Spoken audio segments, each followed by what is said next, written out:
Indie Mogul. They're adorable. Hi, puppy. Marley, this is our house. And now it's yours. Marley, you can't go through a screen door.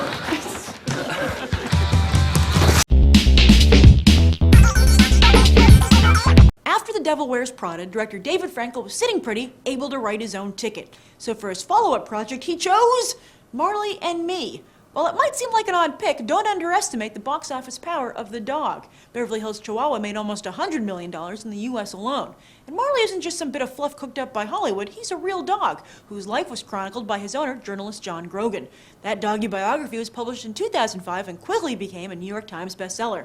The book was so popular, it was even adapted into tween and grade school versions. Why did it need to be adapted?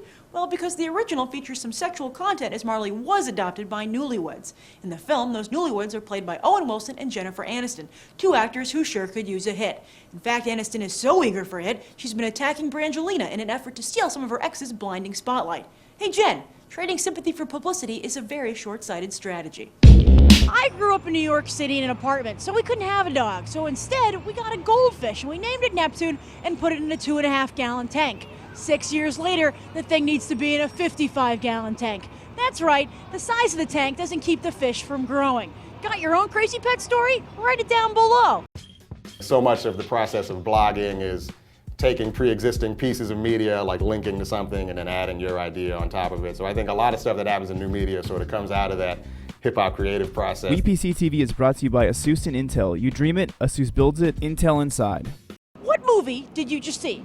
Marley and Me. How was it? Very, very good. It was pretty deep, actually. It was great. It was pretty sad, though. Who do you think would enjoy this movie? Not kids. It'll make kids cry. Because I cried, so. Did it make you cry? It almost did, actually. Yeah, we cried a lot. Yeah. Do you guys, It's a tearjerker. you guys have a dog? Yes. Too. And we thought we had the worst dog in the world. What if you don't have a dog? Will you appreciate this movie? Yeah, I don't have a dog, and I appreciate the movie. My cat. She was my best friend. Yeah. Is it entertaining to watch somebody else's pet, you know, for like a couple hours? How do they keep it interesting? It was good. The dog was really, like a mess, and he was always getting into stuff, so it was funny. The movie was basically about life, and like you don't really, like the dog just like doesn't really care if you're rich or you're poor. They wanted a family, so they got the dog. And so at the end, they had a family, even though they.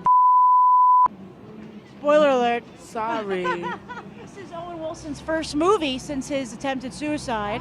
I didn't know that. Is he still back in his game? Oh, yeah. Yeah, he was Wonderful. really He really carries the film. Who did a better job, Jennifer Aniston or Owen Wilson? I think Jennifer. Yeah. They were good. They played the role really, really good. Like, you could actually feel it. Was this like a family movie? Or do you think like, you know, other teenagers would enjoy it? What do you think? I think it's both. Very heartwarming, very family-oriented. You take your kids. So what would you give this movie on a 1 to 10? I'll give it a 10, actually. 8, a 10, 10. 7, 8. I'll give it a 9 or a 10. So audiences give Marley and Me a 9, because how could you hate a movie with a dog in it? And we're out here every week covering every major release. So be sure to subscribe so you can get the inside track on all the latest movies. I'm Grace Randolph, and you've just gone beyond the trailer.